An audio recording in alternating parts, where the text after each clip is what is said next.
Hello and welcome to part 2 of our lecture, Contact Between Cultures. In this section, we will discuss cultural icons, cultural diffusion, and global marketing and communication strategies.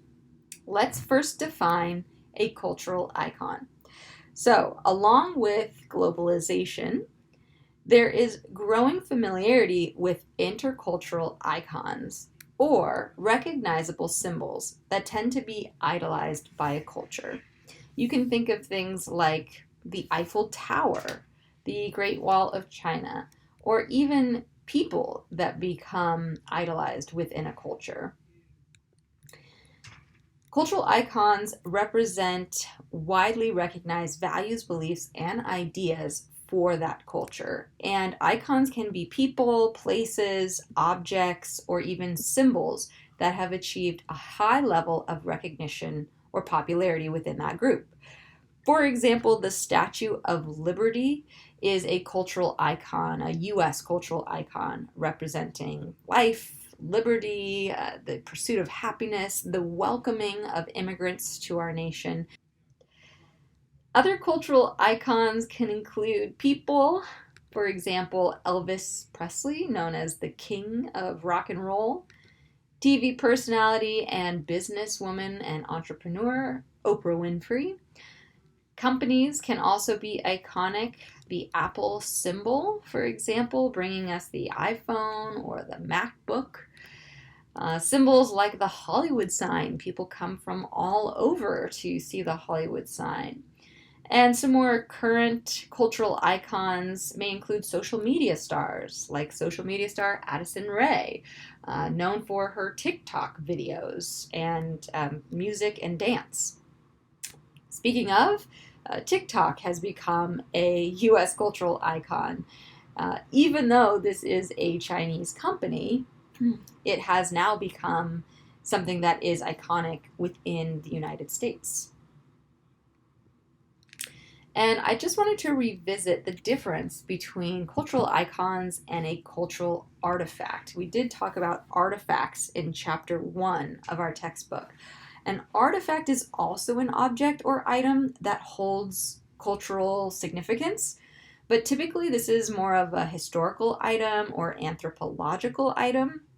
It can be tangible things or intangible things. So it can be physical objects like tools. For example, we see an arrowhead here, which is a cultural artifact. It can be things like clothing, artwork, architecture. It can also be language, customs, rituals, music, and even folklore. For example, the Pledge of Allegiance could be considered a cultural artifact, or a specific dance could be considered a cultural artifact. As you can imagine, there have been sharing of these icons, and certain icons, like baseball, have become international icons. So baseball is an iconic sport from the United States, but has also spread to different countries like Japan, South Korea, and Taiwan. Interestingly enough, these are collective groups, which stress values like group harmony. And in baseball games in Japan, it is seen as unsportsmanlike to beat a team by too many points. So oftentimes if a team is leading, they may ease up on the other team so as not to embarrass them. Other international icons may include icons that are recognizable for a specific country. If I'm thinking of England, obviously I'm going to think about the Queen of England, or now the King of England. I'm going to think about things like the London Bridge, double-decker buses, and telephone booths. You may also think of things like the Eiffel Tower for France. And you can also think of people as icons. For example, the Duke and Duchess, Meghan and Harry, are iconic symbols of the royal family, and actually now they are U.S. icons as well because they have established a home here in Santa Barbara, California. So what is the most recognizable international icon in China? Do you think it is Coca-Cola, McDonald's, Kentucky Fried Chicken, or the Barbie doll? It's actually KFC, with more than 3,700 restaurants. So why is this an iconic symbol in China?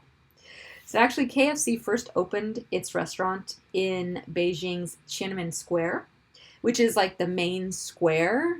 And in the late 80s, there were a lot of pro-democracy demonstrations and protests in this area.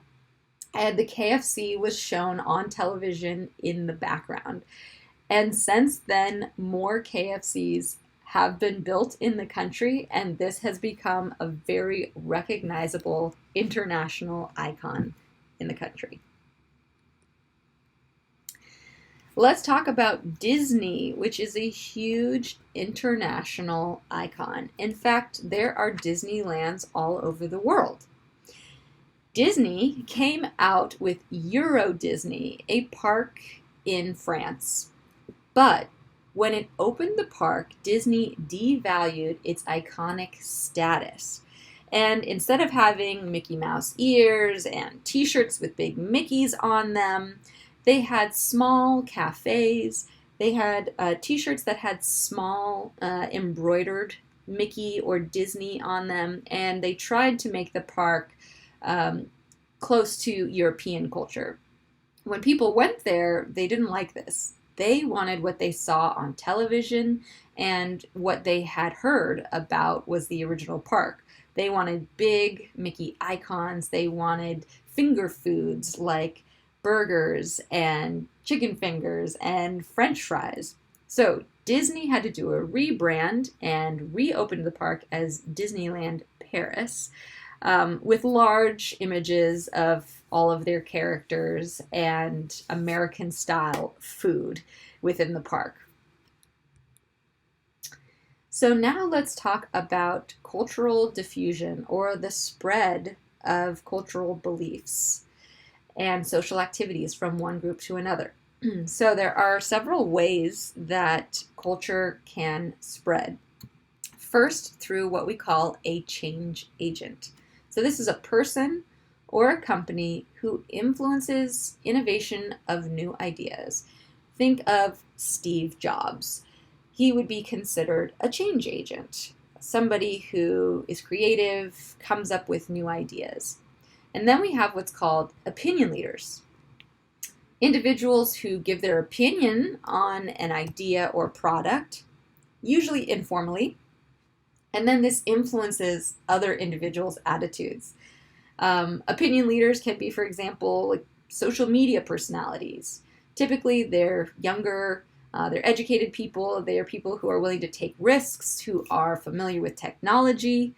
For example, if you are adapting the iPhone, it's typically going to be the younger generation who will adapt the iPhone first, and then share this information with their friends and say, oh, hey, I got this new technology and it's really awesome and it takes really good pictures and, it's waterproof or whatever.